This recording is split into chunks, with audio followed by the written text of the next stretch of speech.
So what this means, so given this convergence, we can actually predict certain events that will happen over the next 2 to 4 years, okay?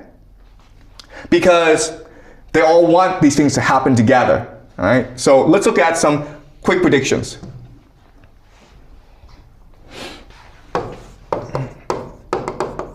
Okay? First prediction, of course, is that the US will use ground troops. Because using ground troops will create a national draft. And what does a national draft do? It creates a civil war, right? A lot of young people are going to refuse to fight in this war. And this is going to create protests. Then America will have no choice but to deploy the National Guard. And this will create the recipe for a lot of civil conflict in America. Okay? Another thing that will happen is because you use ground troops, you will lose the war, and then CENTCOM, which is the American military in the Middle East, will then transfer over to Israel. Okay? What's happening in this war is that the economies of the GCC are being destroyed, and that's part of the plan, okay? Because for Israel to achieve the Greater Israel Project, it needs to absorb the GCC and parts of Turkey and parts of Egypt, okay? So another way of saying this is that the GCC is basically finished. The intention is to collapse their economies and make them irrelevant, right? The third thing we can expect is that Turkey will enter this war, and Saudi Arabia actually, will enter the war.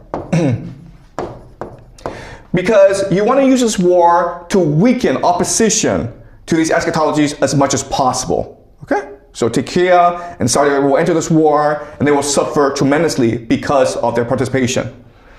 All right. Again, the Al-Aqsa Mosque will be destroyed. Okay? And then you have the rise of Persia. The rise of Persia. Why is this important? Because you need the Islamic world to unite against Israel for the end of days, right? So you don't mind if actually Iran wins this war, because by winning this war, Iran will activate its Persian identity. And this is important for eschatology because in the war of Gog and Magog, people are interpreting Gog and Magog, which will march against Israel. They're interpreting Gog and Magog to be Persia and Russia. Okay? Okay? Together they will march against Pax Judaica. Number 6 is that in Israel, you will achieve the Pax Judaica and the Greater Israel Project. Okay? So the Greater Israel Project and Pax Judaica are not the same thing, guys. Greater Israel is just basically the territory that the Israelis believed that God had promised their ancestor Abraham. Pax Judaica is a one world government, okay, based on AI surveillance and the mark of the beast. So what will happen is that Israel will use this war to expand its territory, and then what will happen is that capital, technology, will then start to flow to Israel in order to create the Pax Judaica. So think of companies like NVIDIA, Oracle, Microsoft, Google. Well, they'll probably transfer themselves to Israel because that is where the power will rest. Okay? So Pax Judaica.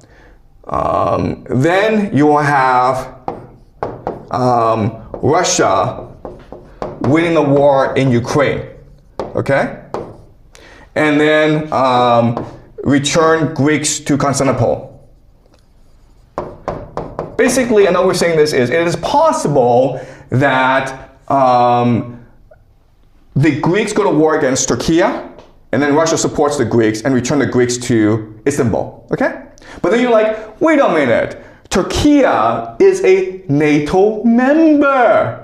Well, we can also expect destruction of Europe, okay? The end of NATO, basically. So, this war in Ukraine it's not just about Russia protecting its borders. This war in Ukraine is also meant to achieve orthodox eschatology, to destroy Europe, to destroy NATO, so that Russia can achieve the third Rome prophecy. That means the destruction of Europe. So I will discuss the Russian-Ukraine war later on as we go along, okay? But what I'm trying to show you is that just by, okay, analyzing the most extreme eschatologies of different religious traditions, you can then, from this analysis, pick out points in which they agree. Okay? And at these points, you can figure out then how they will affect current geopolitics to make certain predictions about how the war will progress, about how the world will transform itself in the next 2 to 4 years. Okay? So this is called the law of eschatological convergence. It gives us tremendous insight into why things are turning out the way they are.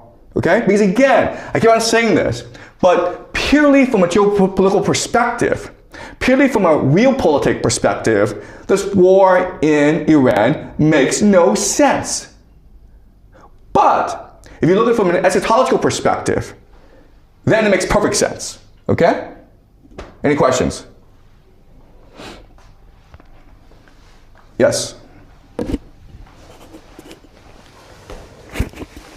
But I think, like, if we look into the war between America and Iran, I think Trump is trying to destroy Iran as the same way that he destroys Venezuela, but it fails, which led Iran to fight back. So I think this could also explain in a political way, but not religious. Okay. All right. That's a great point in that, listen, there's an explanation, which is that Trump is just stupid. He's arrogant. They had too much success in Venezuela. They go into Iran, and they think it's the same thing. And now they're losing, okay? And because they're losing, they are just panicking, okay? Okay, that's true.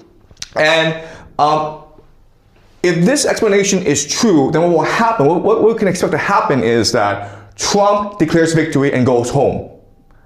Okay? That's what we can expect. And if the US does go home, then you're right. Okay? So we can expect, but sorry, the question then is what happens next few months? All right. What you need to understand is this. War is not simple. Once you start a war, you can't end the war. All right, so let me explain really quickly why, okay? So you have Iran, and the main advantage that Iran has over the United States is the GCC cannot defend itself, okay? Because it's just a desert. And Iran, it's a mountain fortress, so it can shoot rockets, it can shoot drones at the GCC, and the GCC can't defend itself, okay?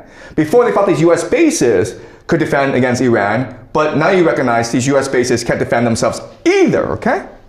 All right, so the other thing that Iran did was close out the Strait of Hormuz.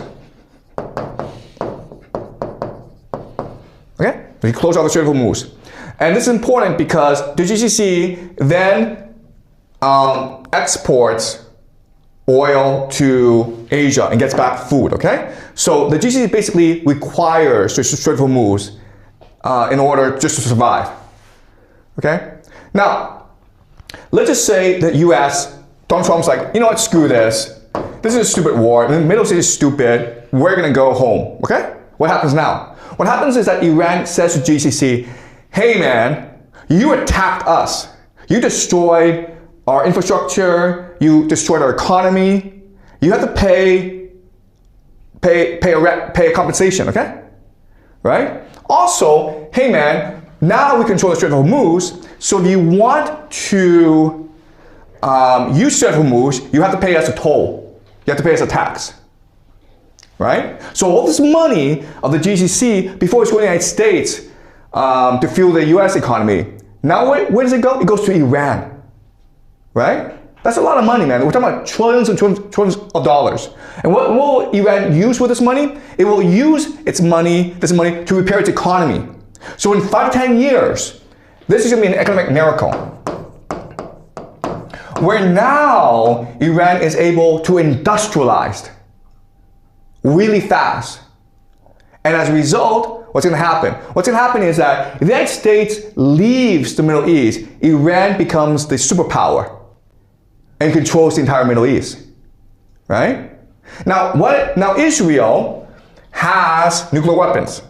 And so what's going to happen is that Israel and Iran will sign a peace treaty, okay? But the United States won't be involved. The United States goes home, it doesn't get any money from the GCC, and what's going to happen to the US economy? It's going to collapse. Why? Because the entire US economy is based on the stock market, on finance, on AI, on investment from the GCC, right?